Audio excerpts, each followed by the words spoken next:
Yes, indeed. We have reached episode 210 of the Kirby on Sports podcast.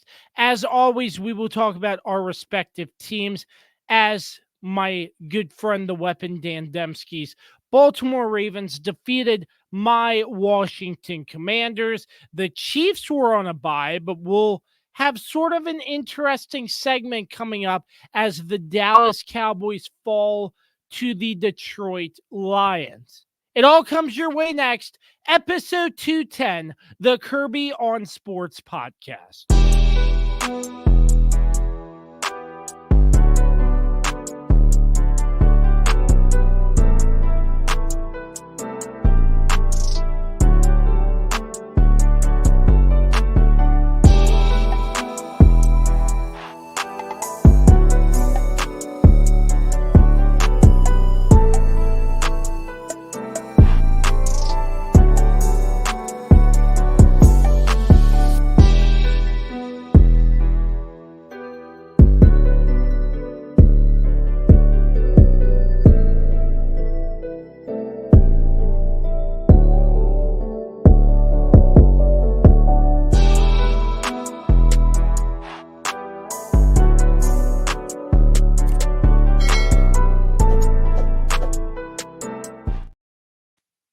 Once again, ladies and gentlemen, I am your gracious host of the Kirby on Sports podcast, Josh Kirby.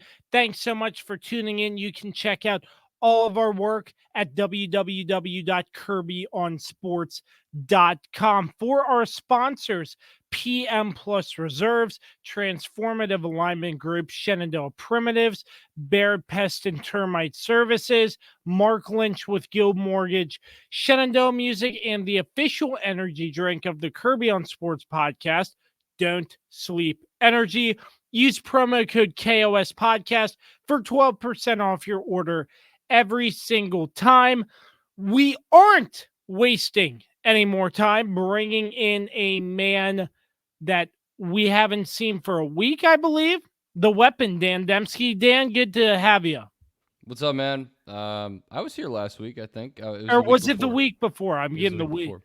They're all blending in at this point. Yeah, I feel that. I feel that. Things are good, man. Things are good. It was a fun weekend of football and a great battle up in Baltimore. I know we're going to talk about that for a good while. So I'm looking forward to discussing that with you, my fellow Commander fan. Not fellow, but my friend who's a Commander fan. I don't know what I'm saying. My brain's mush right now. So. Now let's kick it to the man who brings the spice, adds the mojo into the Kirby on Sport podcast. The two-time Kirby on Sports PickEm champion. Wow, what an intro. I'm was actually that good? That was a good one. That was a good one. That was a good one. He's been practicing. A little while to say that brings the spice considering my ethnicity, but whatever, we'll let it slide. Oh man. That's not what that is not what look. A bold decision. Did it pay off? It was. I think it did. It was. Last second bold decision, probably, but it works out. Yes. Well, wow, really gonna set the tone for this podcast. Let's go, man. I don't think any pleasantries, but yes, actually, really quickly, two moves that happened today. Did you want to talk about those real quick? Yeah, let's go ahead. Yeah. So Cooper to the Bills. Huge pickup for the Bills, but for the Browns, I'm not really sure what they're doing there. They're selling. Browns are selling. So I think it's good. I think Josh Allen has another weapon to throw to in Cooper. Well, he has a more primary weapon that he can throw to because he doesn't have a primary weapon to really throw to right now.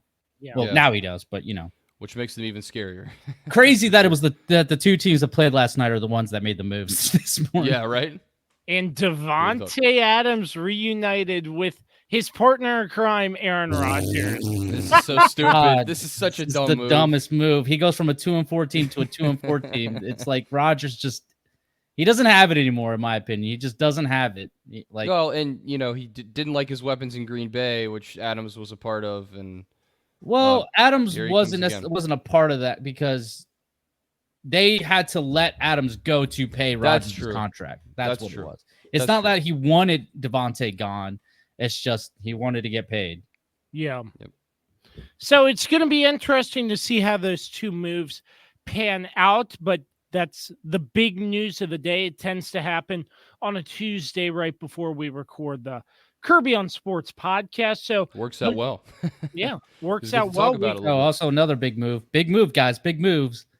The Bills released Marquez Valdez-Scantling. Oh man, really? he's coming back to guys. He's coming back to Kansas City, man. It's happening. I know it. Oh my. Guy can't catch a pass for his life during the regular No. season, then comes alive in the playoffs. It's just crazy. It's crazy. Well, with that being said, I think we should not waste any more time. We have a one of the marquee matchups, if you will. I would in say this- the marquee matchup of this past was. week because It honestly, was. every other game kind of sucked. Yeah, I mean, why wasn't this flex day? Because who wanted to watch the Bengals beat the Giants? Because remember, CBS protected it. Yeah, but still, I mean, Like, what? I know. You know why it's not flexed? They wanted it protected for a good reason, and it's a lot of money CBS involved. got There's a lot a of money really involved. good matchup out of this as the Baltimore Ravens defeat the Washington Commanders 30-23. And usually the phrase after a loss on Monday is Misery Monday, but honestly, whichever way this A lot of score optimism. went, if the Commanders would have won or the Ravens would have won, either way, this was a hard-fought game. Obviously, the players aren't going to go out and say there are any moral victories, which is good on them. But still, I'm not really that upset over the loss. No, you shouldn't be. Yeah, you shouldn't be. I mean, It was a listen, good game. it was a great. I mean, obviously, me and you watched the game together. And I told you, look, the issues that we knew were the issues with the Commanders were the reason why you guys lost. But all in all, there was still a lot of fight. You guys could have given up and just let the game get away from you, and you guys fought until the end. Give Dan Quinn some time. He will get that defense to where it looks kind of like what Dallas was. Okay, he just needs time to get his players in there and to work on that secondary and possibly the linebackers as well. But yeah, I mean, look, I think you guys do have something special with Jayden. I really do. He in the moment was not too big for him, and he performed very well and went toe-to-toe with Lamar Jackson, the reigning MVP of the league. You know, he goes toe-to-toe with him, and you know, just mad respect to him, man. He played a great game. I'm gonna let you guys talk this one out since this was both your teams. But yeah, those were my thoughts. I thought it was a great performance by the Commanders. But I kind of knew once the Ravens got up, it was going to be kind of hard for the Commanders to get back into it because they were going to have to make a stop. And the Ravens were a little rocky at first, especially with that interception. Not Lamar's fault. Not Lamar's fault. But all in all, they did what championship teams do, and they closed the game out. So with that, I throw it back to you boys because this is all you guys. Yeah, I will say though, Jayden Daniels had a remarkable game. Not an interception. Yep. The throws weren't always there, but I mean that fourth down play, Terry McLaurin in the That was corner. a great play. That was a great play. Like you can't contest a guy better than that. That wasn't real quick. That wasn't even the first one because he threw another one. I think it was like earlier in the game. It wasn't for a touchdown. But he threw the same kind of pass where it was like perfectly in the place for Terry McLaurin. It was twice in that game where he threw such a perfect pass. Oh, yeah, absolutely. And you look, the only issue I had with the Commanders' offense was the running game. Austin Eckler only had 21 yards. Jeremy McNichols with 9. But that happened because Brian Robinson. I was going to say, with Brian Robinson not playing, it was going to be a struggle. Yeah, it was a struggle there. So it was a downside for the Commanders, but to keep it within one score with Jayden Daniels throwing the ball so well, he has weapons like Noah Brown, who apparently will disappear. He will disappear. I promise you, he's going to disappear. He will disappear. It's going to happen. Zach Ertz had a good game. Yeah. I mean, Olamide Zaccheaus got in there. Luke McCaffrey, even with the reception. So Jayden's spreading the ball out, I was and going to say that, yeah. these weapons are looking pretty good so far. So that's one positive out of this game is I'm going to say that Jayden knows how to make the reads. He's still young. It's not going to be perfect. It's not going to always work, but his weapons are helping him out. Terry's a huge one. Scheming Terry in for the amount he has been playing or getting schemed in the past couple of weeks, that's huge. But defensively, the secondary for the Commanders really hurting. It sucked to have Dorrance Armstrong go out. John Allen out for the season with a torn pec. Brutal. Dan Quinn and company, what are they going to do to fix that? Go out and find somebody, build from within. That's going to be a matter of time. I'm hearing different reports on that matter. But for the most part, you look at this game, and not to discredit Zay Flowers from Lamar Jackson, Derrick Henry, but the secondary just bent a little too far, and the Ravens kind of broke them.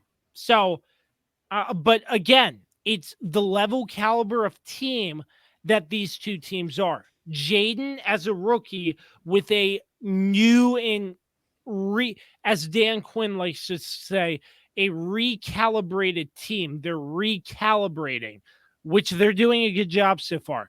And a Baltimore team who made it to the AFC Championship game. And in my mind, they could be a Super Bowl team.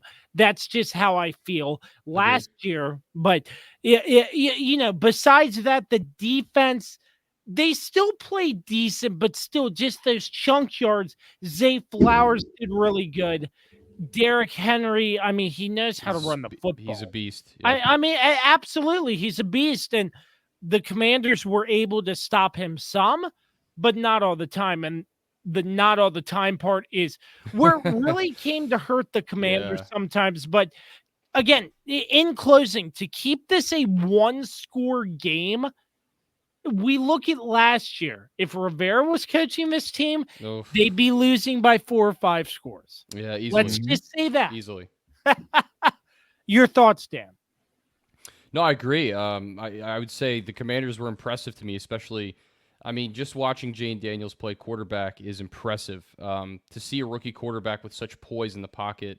I think the Commanders' offensive line throughout a good portion of the game was decent. I think the Ravens started to get pressure late in the game, and that's kind of what hurt the Commanders down the stretch was, they were able to get pressure finally on Jayden Daniels, especially in the second half.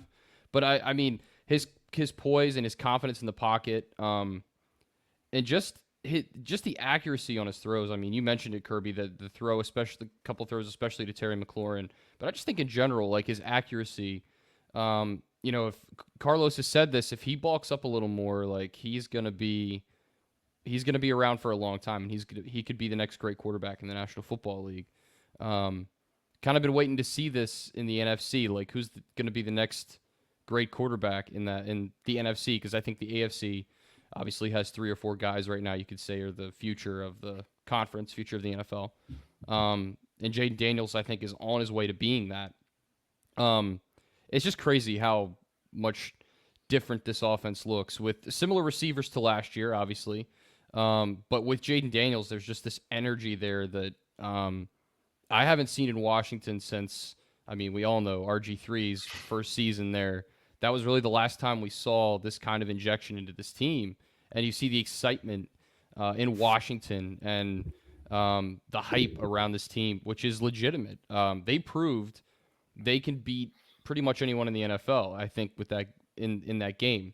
I wanted to point out that it was going into the fourth quarter, it was a 27-13 lead for the Ravens. And like Carlos alluded to, they could have laid down. They could have, said, we're down by 14 going into the fourth quarter. It's going to be hard to get out of this. But they didn't. They fought back, and they made it a ball game, and just didn't make enough plays, I think, against a team like you guys alluded to that was in the AFC Championship game last year and is a team that probably has a chance to do that again if they can keep up this level of play. So that's what I'll say about the Commanders. The defense we knew was going to probably struggle in this game.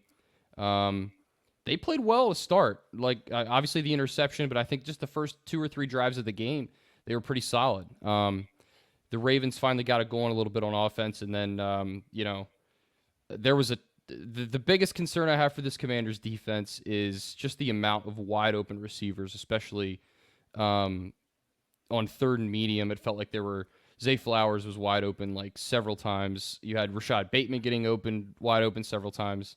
That's a concern for this Commanders secondary, and I know it's something we've talked about for a long time with this team. So they've got to find a way to shore up the secondary, no doubt. But then now I'll turn to the Ravens, and I think one of the concerns the first couple weeks of the season for this team obviously was the offensive line had not gelled. We were concerned that especially in the Raiders game, Max Crosby just tore up this offensive line and wreaked havoc. And I think now what you're seeing is finally that cohesion has been there for the Ravens. It starts on the ground, obviously, and it starts with what Derrick Henry's been able to do, and we know how impressive he's been. But then it translates to, wearing out the the defensive line in the pass game as well, which I felt like the Ravens offensive line did a good job of in this game and throughout this game, especially in the second half. Sorry, still getting over a cough. And I think defensively, I really thought a lot of times the Ravens secondary was in the right place. There were a couple times, I know Marlon Humphrey got beat a couple times. He always does. But I felt like overall, the Ravens secondary wasn't bad. I just think Jayden Daniels was so accurate with the football and he knew where to put it so many times that it looked worse for the secondary than it was. I was impressed with how the defensive line got after Jayden Daniels late in the game, and I think that was the key. A couple of big 3rd down sacks in the second half, I think, really gave the Ravens momentum late in that game and allowed them to allowed the offense to help put the game away. And the offense, I mean, Lamar was just impressive. He bounced back from the interception. I felt like he was running the football effectively, and it's something we haven't necessarily seen a lot of this year, which was some of the designed runs for Lamar. They did a good job with that. I think Todd Monken's game plan was fantastic against this defense. They kind of kept them on their toes and threw something different at them every time. So I just can't say enough about how Lamar was able to get all the receivers involved too, like you alluded to with Jayden Daniels. I think similarly, Lamar got pretty much everybody, all the receivers involved, which is something we hadn't seen to this point this season. And I think especially Mark Andrews, I was like, is he asleep or something? He was awake in that game. He was finally awake in this game. So it's good. It's good to see that. But yeah, overall, it was a really great game. Both defenses were not the best, and it allowed both offenses to shine, I think. And it was just a really, really fun environment, really fun game. And I know people are saying, is this a rivalry? I don't know. I think it's hard to say because they play every 4 years or whatever it is. It's not like they're in the same division. That's sort of a whole different thing altogether. Same conference. Exactly. I mean, you're minusing preseason games there. That's kind of a rivalry. Nobody counts those. Nobody cares about those. Only you care about preseason, Kirby. You cared about the preseason, the first Commanders preseason game over the gold final of the women's soccer in the Olympics. I forgot about that. Oh yeah. But yeah, it was a team win for the Ravens. I thought they did a good job. And the Commanders are going to be a really good football team. I think especially if you look at the NFC East. It's been rocky this year for that division. NFC least, baby. NFC least this year. It's happening again. Commanders have a shot to win that division. I really believe Honestly, that. 9 wins is probably going to win the division. So Probably so. If you hit 9 wins, you'll probably win the division. Well, absolutely. I must say on our end, there was at least 1 to 2 questionable calls, a pass interference. Carlos knows this for sure, that pass interference where he just fell. Yeah, I agree with that. I'm like, come on, man. But it wasn't on Lamar though. There was a couple that weren't called. I know. It went every game. Still, one of those things I'm like, wow. But Yeah, the officiating is so bad in the NFL. It's something we seem to talk about every week because there's at least one game where you're like, that was you saw it last egregious. night. Yeah, exactly. They were just calling penalties left and right, and there were like some that's like, come on, are you serious? That's not even that's not roughing the passer. Like, it would be a phantom penalty. Yeah. It's nuts. It's a problem. The NFL's got to address it somehow. They've been needing to address it for years, and they're not going to. Honestly, it adds to the drama of the game. So they're like, you know what? We're not going to fix this. And it adds to the heartache for some fans too, as well. Yeah, definitely. But it was a really good game. There was obviously some chippiness at times too. I don't think we talked about that, but obviously you have some personalities on both sides. Had Lamar almost getting like drilled out of bounds, but he was in bounds. It was close. Yeah, it was pretty It looked close. like a clean hit to me. I don't know. I think watching. I think it's one of those live, things of like he's going out of bounds. He's like right there, like I think it's one of those things of like as a player you should know like, hey, don't you could probably not do that because like I mean, what does hitting him do at this point? Exactly. So it's kind of like an unnecessary hit. Yeah, and I understand why the Ravens were upset about that. I mean, that's your franchise quarterback. You don't see him quarterback, like that. man. That's That's my quarterback. So, but it was a fun game. Obviously, we haven't talked about the Ravens fan who assaulted two Commanders fans, but we don't have to talk about that. Him. He has been discovered, and as far as we know, he has been let go of his job. Yep. Yeah, Commanders Twitter was all over that. I know. Ravens, trust me, Ravens social media was too. Oh, Ravens social media has disowned this man. Yeah, we don't know. We don't want that guy in our face. But given this guy's history, yeah, it's not surprising he did that. But I think the more important story is the major injury that the Commanders suffered and losing who was it, Jonathan Allen? Jonathan Allen for the season. It sucks, man. For the year. It sucks. That's gonna have to be a thing where they either look in house and figure out who's gonna step up, next man up, or trade. Or do something outside before this trade deadline in less than a month, guys. And I think that's a possibility too. You know, Adam Peters, Josh Harris, they can maybe get something done, but who knows? But you know what I feel bad because John Allen's invested everything into Washington through the ups, through the downs, and it just sucks to hear he's out for the year after this. Agreed. But you want to know what the funny thing that I just realized is? The trade deadline is on election day. Oh, boy. I just now realized that. Election day trade deadline special. Oh, God. And we record that day. Oh, that's right. Oh, that day. Oh, man. It's going to be a good one. We're going to be doing election football coverage. Here we go. Dan, this is what we were built for. This is why we've signed up for this podcast. Yeah, it sucks to lose Jonathan Allen, especially a guy who's a veteran, who's been there for the rough years, the Snyder years, and now to see, what this team is becoming, it sucks to lose him. But hopefully he has a quick recovery, recovers 100%, and heals up 100%, and he's able to come back next year stronger than ever. But yeah, I agree. That's a really tough one. It's a really tough I agree for sure. But it was a great game. It was a really fun game. It lived up to the hype for sure, and then some. I think, especially like Carlos said, there were a lot of duds this Sunday. I mean, my God, there were a lot of duds. I know. So I know. Well, the Commanders, the Ravens defeating the Commanders. Yeah, don't rewrite history there. No. That was Don't Tony Romo it. Yeah, don't Tony Romo. Yeah. But hey, listen, ladies and gentlemen, what we're going to do, take a little bit of an extended commercial break.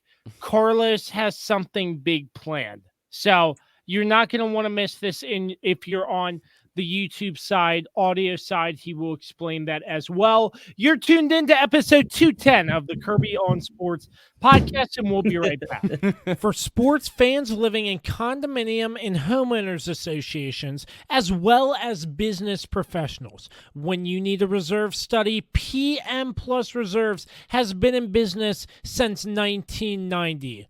Their studies are accurate and easy to understand. Check them out when your association needs a study. www.pmplusreserves.com. You can also contact them at 703-803-8436. Once again, www.pmplusreserves.com. Is it finally time to upgrade your home's interior? How about with an authentic farm table made locally from recycled barnwood? Shenandoah Primitives, based right here in Winchester, Virginia, makes farm tables, benches, tables, coffee tables, and a long list of other items for your home decorating needs. At Shenandoah Primitives, function and style are combined for great furniture that will last generations. If you're interested in combining the industrial look of metal with wood, or considering something incredibly unique with a live edge, Shenandoah Primitives turns those ideas into reality. Thinking about a mirror, wine rack, or other accent piece for your home, Shenandoah Primitives can assist with that as well. As a local small business, Shenandoah Primitives is happy to work with each client for a custom design or schedule an appointment to come out and view current inventory. Local, high-quality, handmade items can be found at Shenandoah Primitives. Find us on Facebook and Instagram or visit us at www.shenandoahprimitives.com. Bedbugs. The only thing creepier than thinking about them is actually having them. Trust me, you don't want to have them. Locally owned and operated Barrett Pest and Termite Services can keep you from having bedbug nightmares and infestations. Call 540-340-3922 to schedule your free inspection and consultation. If bedbugs are already in your home, we'll get rid of them so you can rest easy. We also specialize in keeping homes and businesses free of other pests, including rodents and termites. That's Barrett Pest and Termite Services, 540-340-3922. Here we go. Here we go. We are back, episode 210 of the Kirby on Sports podcast. Not sure where Carlos went, but yeah, I don't know. It's a black screen. Yeah, I'm not sure what's going on. Don't know, but Lost. we're supposed to be talking about his team next. I wonder where he is. Carlos, you there, buddy? If you smell what the Rock is cooking.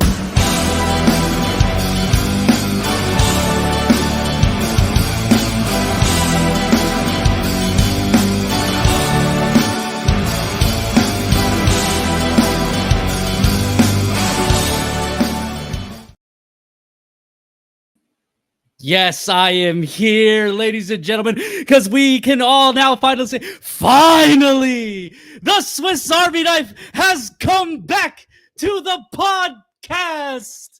Yes, ladies and gentlemen, I am here to lay down some gospel on that atrocity that we watched on Sunday afternoon. Okay, ladies and gentlemen, I must confess, I've been a Cowboys fan since about 2007.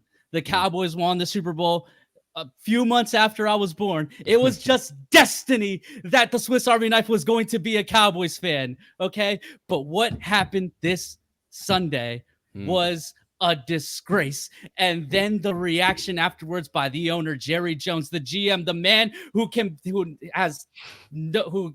only be blamed.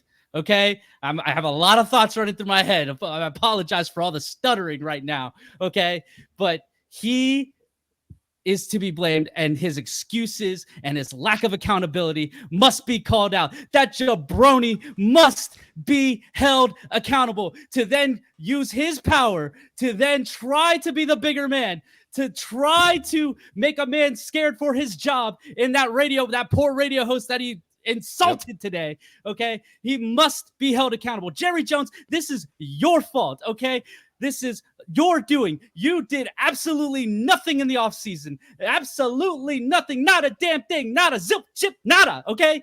And you come out here and try to make it seem like we do not have the right to ask these questions. The fans have invested their time and their hard-earned money on this franchise. And you have reaped the benefits. Most valuable sports franchise in the world, yet have not won a damn thing since the 90s. And you've been riding that for 30 years at this point. I am 29 years old, and I have never seen the Cowboys succeed. Okay? This is ridiculous. Okay? How is it that in the from the last time that the Cowboys won a Super Bowl to now that we went through Tom Brady's whole entire career, we went through the whole entire series of Game of Thrones. The Sopranos ended. Like, what are we doing here? Like, in all that time, the Cowboys haven't made it to the NFC Championship once, and you dare act as if you are a victim and that these radio hosts don't have the right to ask you what's wrong with this team? Why did we not make it? Why did we not call Derrick Henry? Why did you let Jonathan Hankins leave? Why did you let Dan Quinn walk out the building? Why are we still letting why are we still living in mediocrity and being okay with it while we watch other teams go all in every year? We watch Tampa Bay do it. We watch Los Angeles do it. We see Kansas City make it happen with a bunch of no-name players, okay? And the Dallas Cowboys can't figure it out because guess what? This is what has happened. The game has passed Jerry Jones by, and I am here to finally say this. I am done. I am out. I will not support this man anymore. So you see this jersey, this lovely CeeDee Lamb jersey that Carlos as a child in 2007 would have died for, who wanted nothing more than a Cowboys jersey, who wanted nothing more to wear it to school and feel like one of the cool kids wearing a NFL jersey from my favorite team, the Dallas Cowboys. This is what I think of it. Get that out of here. It's not worth anything anymore. I will not be wearing that jersey no more. I am officially rescinding my fanhood from the Dallas Cowboys. From now on, it is just the Kansas City Chiefs for me. I will not support this anymore. I will not support a man who will abuse his power the way he tried to abuse it today. For him to think that we are all stupid. Jerry Jones, you are 82 years old. We just kicked Joe Biden out of the freaking presidency for being that old. And you think you have what it takes to run an NFL franchise? The game has passed you by. You are done. Goodbye. See ya. Goodbye. And that's all I have for you, boys. I have officially rescinded my fanhood. If you smell what the Swiss Army knife is cooking. Oh, that was so good. Oh, my God. For the second time in the So history of the Kirby on Sports podcast, Carlos Martinez has rescinded his fanhood towards the Dallas Cowboys. I thought this day would come, and today is the day. Carlos has rescinded his fanhood, and I must say one thing to that. How about them Cowboys? But, man, what a crazy game. Only 9 points. Oh, my Kirby. gosh. Oh, boy. Yeah, it was brutal. I think we move on from this segment now. Carlos has let his emotions out. I think it's time to How about them Lions? not reopen those They wounds. looked pretty good though, Dan, don't you think? Yes, I did. I mean, using the linemen in positions, getting penalties, and trying to get linemen to score touchdowns in the game. That's when you knew it was bad, when you had linemen running pass patterns. Yeah. Any other You're right. thoughts, Swiss Army knife, on this matchup? No. Not at all. I think he's let his thoughts known. That was a Dak great. Prescott's overpaid. The team is Yeah. trash. I can't What believe else how is there to far say? Jerry Jones is washed. I just can't believe how far the defense has fallen in a short amount of Mike time. Zimmer's out of touch. So bad. So bad. I didn't even touch on all that in my rant. Yeah, I was true. I was telling myself I needed to, and then I didn't. I think your rant was perfect. I think you covered the most important issue, which is Jerry Jones. Jerry Jones is It's the Jerry biggest Jones. problem. Jerry Jones is the reason why has been. Dallas will never win a Super Bowl. Yep. Until that man, passes on. They will never succeed because it has to be his way. Yep. And his way has never worked. The reason why they won those Super Bowls in the 90s was not because of Jerry. It was because They had of Jimmy. 3 Hall of Famers. They had Jimmy Johnson, and it was because he was in charge of player personnel and all that stuff. And they won the 2 Super Bowls with Jimmy, and then they won the one with Barry. But the one with Barry was because they had they still had Jimmy's guys there. So let's not sit here and act like they won it because of Jerry, because we've seen for the past 29 years since then, they haven't won anything. So for Jerry to sit there and act like he knows what he's doing is BS. Listen, I am the same guy who, again, in 2007, when the Dallas Cowboys got eliminated by the New York Giants after going 13-3 in the divisional round, of course, the Giants went on to beat the Patriots, the undefeated Patriots.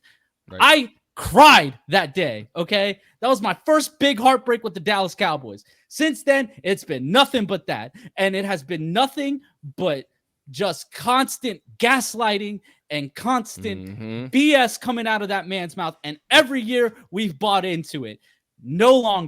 I will no longer stand for this. Those 3 years of 12 wins and no playoff success mean absolutely nothing until the Cowboys change their ways and start acting like a serious franchise and stop acting like an unserious person like Jerry Jones has, where Jerry Jones just cares about the publicity and the money and the credit. And he finally brings in competent people, brings in a GM, brings in Belichick or a competent coach, because Mike McCarthy, honestly, is just not it. Nope. Then we can talk business again. Maybe I come back. Maybe I bring that jersey back out from the depths of the closet. But until then, I will not support this team anymore. I will not put that jersey on anymore. I will not have a single Cowboys thing in my house. As a matter of fact, honestly, I have more Chiefs jerseys than Cowboys jerseys. But the Cowboys can still win me back. But they have to change. They have to start respecting the fans, and they have to start respecting our time, because we have invested too much time. In my whole entire life, basically, they have been investing, hoping this team will come back to the former glories. I rest my case. That was perfect. I mean, you nailed it. I have nothing to add. I think Carlos covered it all. Well, get well soon, Aiden Hutchinson, by the way. Yes. Yeah, that was terrible. That was awful. Absolutely terrible. Yeah. We wish him nothing but the best, but the Lions had their way with the Dallas Cowboys, and the Lions are looking very good as a 4-1 team. Last year, making it to the NFC Championship game. Dan, just quickly, your thoughts, the Lions, obviously, do we think that the Lions have what it takes to get back? I don't know. It's hard to get back. We know how hard it is to get back. Only a few select teams are able to do it. Like Kansas City, obviously being the cream of the crop, they're able to do it year after year. But I don't know. I think they could get back. I do believe that. But the NFC North is pretty good this year, so it's not going to be an easy given thing for the Lions this year. Not that it was last year. Well, last year, I think outside of the Packers, I really don't think they had to fend with too many other opponents in that division. But I'm gonna say no. I don't think they're gonna get back to the NFC Championship game this year. I do not. Very interesting. It's hard. It's just hard to do. Yeah, I agree. But the Lions just looked like a complete football team this game, and it was. They just whooped them. I mean, straight up. There's no other way around it. It was embarrassing. I was embarrassed for Dallas, honestly. I mean, I'm not joking. I'm being serious. It was brutal. Yeah, it was. I can understand why Carlos feels the way he does. I'd probably feel the same way if it had been that way with my team. But it was bad. But that's all I got. I don't have much else to say about this game. It's just Detroit was just on it from the beginning, and Dallas kind of quit early in this game, I think, too. So, well, in that case, we do need to have a rules clarification, Mr. Martinez. No, that just means that I'm not forced to pick the Cowboys anymore. Oh, so you have That's it. You have to rescind your fanhood in order not to pick the I Cowboys. rescind my fan. No, I'm just kidding. I rescind my no. If that's the rule, like That is the rule. Carlos sees he's 2 games behind and he's starting to panic a little Oh, bit. So this is the way he gets back into it. All right, listen, you jabroni. Now you're facing my wrath here, okay? You done did it now, I okay? know, I You know, I woke know. up, Back you to woke back up champ, now, I know. okay? You woke up, okay? I know. And this beautiful belt, okay? This beautiful belt has been with me for many years now, okay? It is not leaving my side, okay? Sophia is with me forever. You're forever Pick'em's champion, baby. You jabronis haven't won anything since we did it the first year, and I barely came in second place in that one. Since then, I have come back multiple times. Dan, you couldn't finish the job, okay? I took you off the top rope, slammed you down, gave you the rock bottom, blew you a little kiss on the way out of the stadium, and said, "This is mine, baby." And just like that, just like the Kansas City Chiefs this year, the back-to-back champion will be crowned the Swiss Army knife.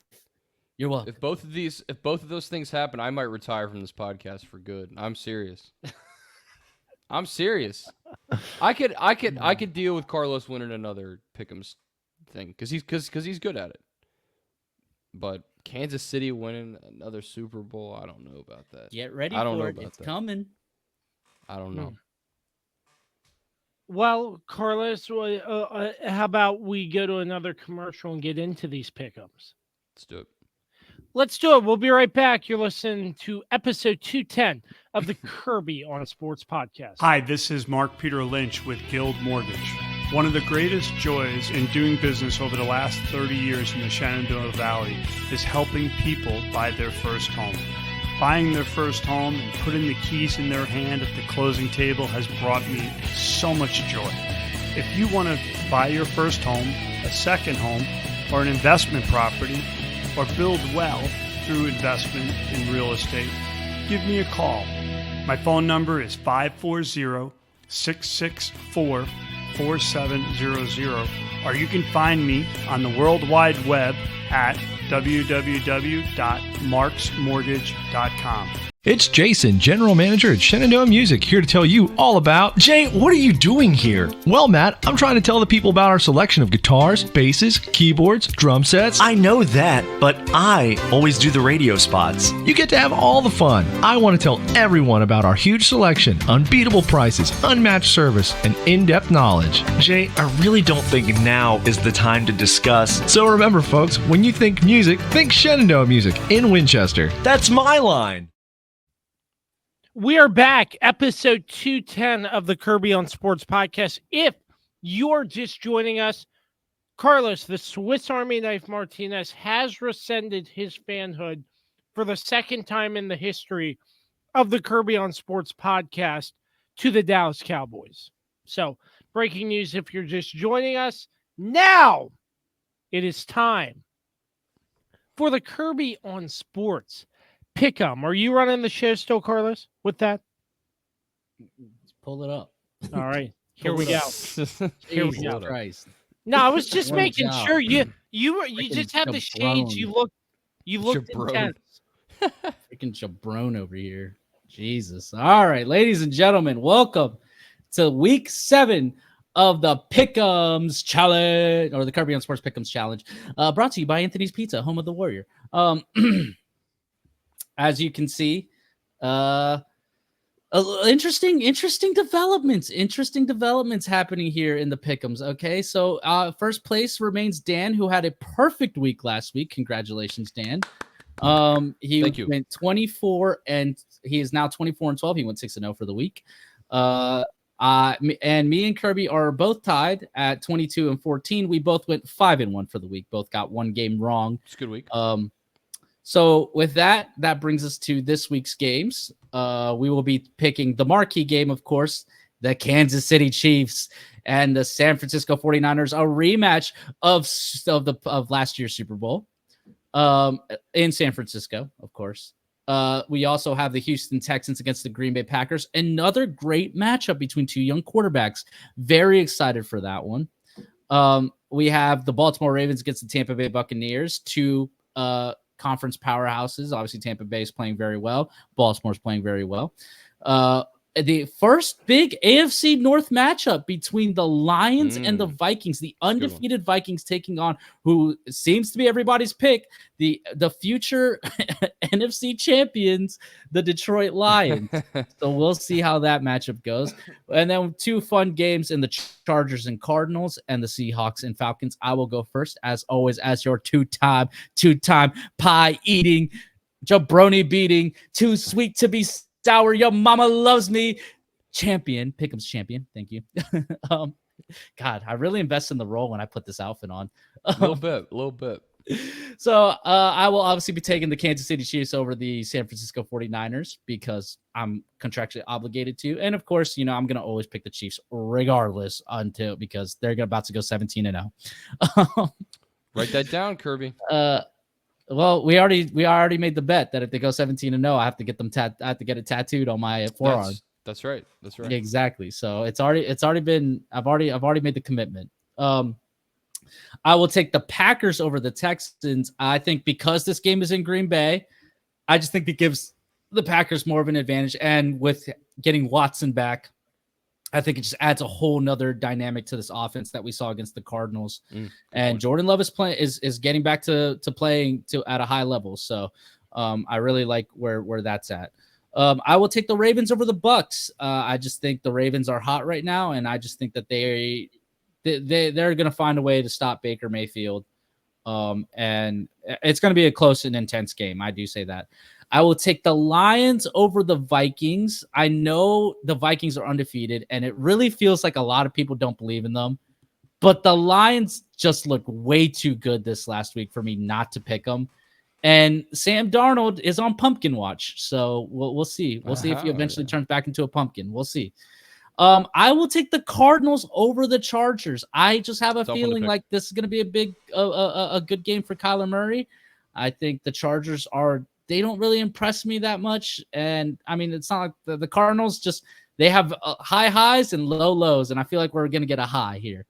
Hey. And then I will take the Falcons over the Seahawks. I just think that they're starting to find their rhythm and their groove. They didn't necessarily play the best game against Carolina. But the one thing about the Falcons is they're finding ways to win. And that's all that matters. And they're starting to get their groove slowly and surely. And I think Kirk Cousins is going to have a great game here. So with that being said, I now send it to our favorite number 2, Dan Dembski. Thank you, Carlos. I'm glad I'm your favorite number 2 and this podcast's favorite number 2. So I will start with also picking the Kansas City Chiefs over the San Francisco 49ers. This is kind of an easy pick for me. I think right now the Niners, with the barrage of injuries they've had and the concerns around that, excuse me, and the way the Chiefs have been winning games, it hasn't necessarily been dominant. It hasn't been pretty all the time, but they know how to win. So I'm going to take Kansas City to win another close game. They've been in they've been in all close games pretty much all season. So it's going to continue to stay that way, I think. So give me Patrick Mahomes, give me the Chiefs. I'm going to take the Texans over the Packers here. I just like what CJ Stroud's been doing so far this season. I felt like maybe he's not as dominant as he was this last year necessarily, but he's played really consistent football. I know Carlos made a good point. Jordan Love and the Packers are starting to put it together, but I kind of like the Texans on the road here. Kind of probably a road underdog. I'm not sure what the line is on that, but I will take the Texans in this situation. I'm going to take the Ravens over the Bucks, of course. I'm contractually obligated, and I also think the Ravens are just right now playing better football the last 4 games. So I think it's a good pick here. I'm going to take the Lions over the Vikings. Carlos kind of nailed this one as well. I just think the way they played this past Sunday, and are the continued questions are the Vikings a legitimate undefeated team, which is a funny question to ask, but we've been waiting to see the downfall for them. So, like Carlos mentioned as well. So, I think that kind of happens in this game. I think the Lions have a pretty nice win here.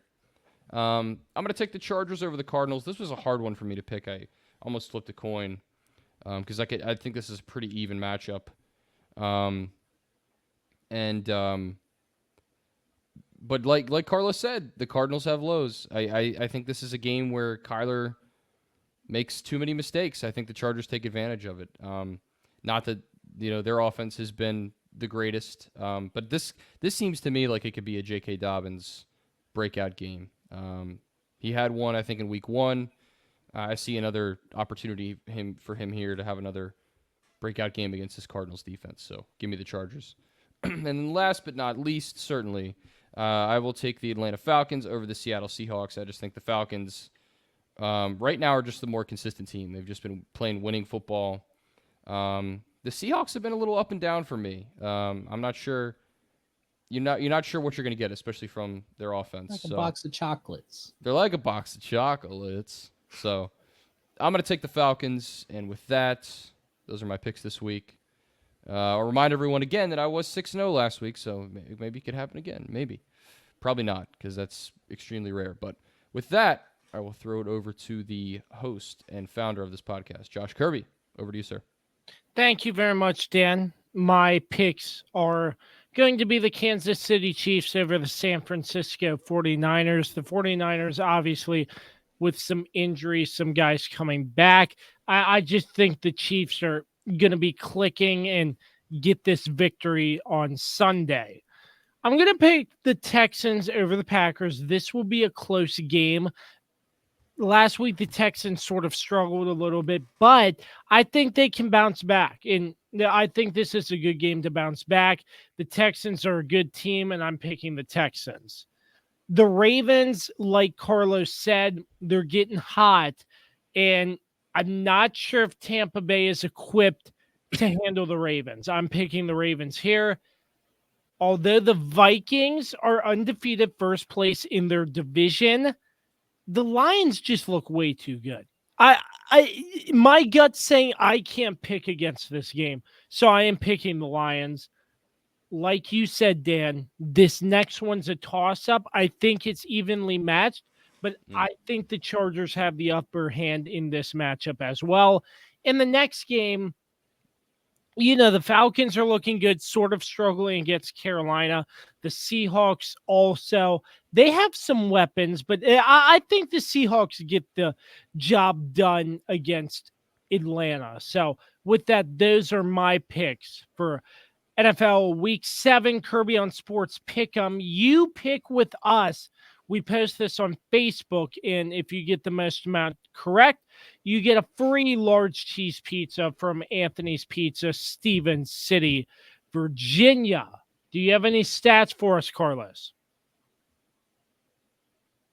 I actually was going to pull one up. Hold on.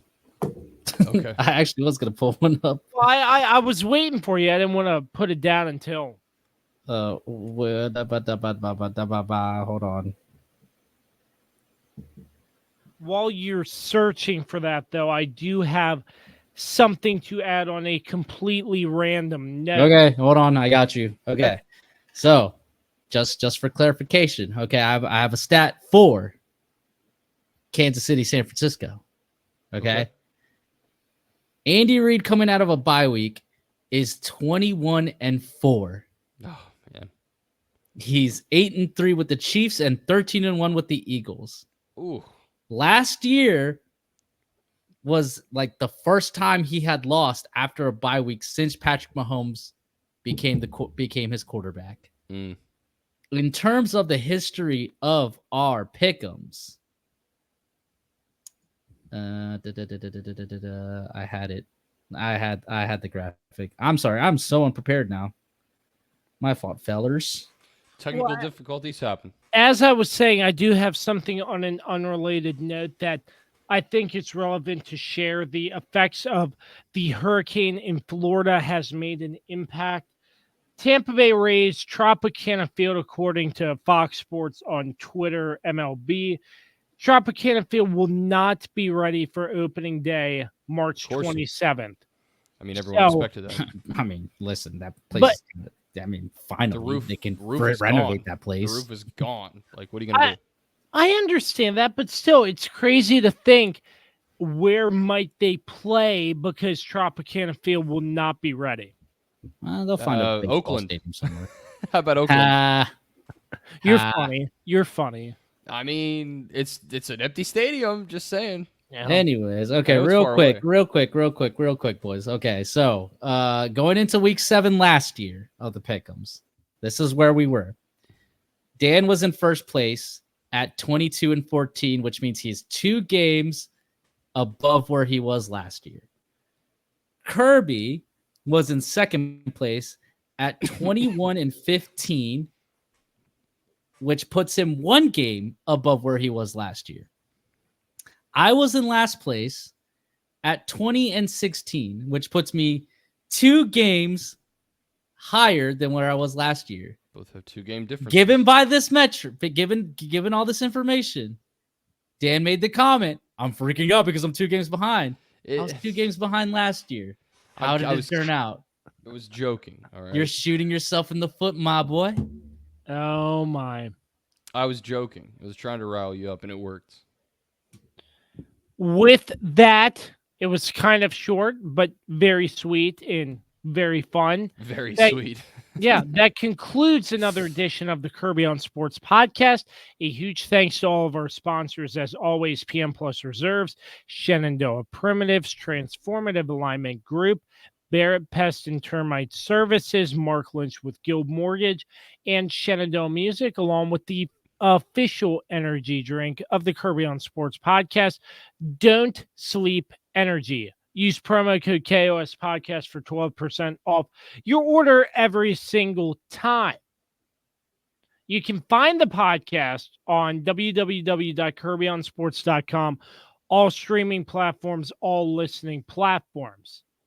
For the final time tonight, the Weapon Dan Dembski, Carlos the Swiss Army Knife Martinez. Gentlemen, it has been such a pleasure as always. Always. And I can't wait for next week. God bless football. I don't think I'm gonna have a bit as great as next week. No, you won't. You won't be able to live up to that. That was great. Well, yeah, I think the Cowboys are going to have to find a way to lose on the bye week. Who knows? They already did. I think it's ridiculous, though. Mike McCarthy showing up 45 minutes late to a press conference. And just to basically say the same thing. Yeah. Sure. All right. We got to head out. As always, thank you so much for tuning in to the Kirby on Sports podcast. Always remember to create greatness. Don't bet on the Cowboys. So long and peace out.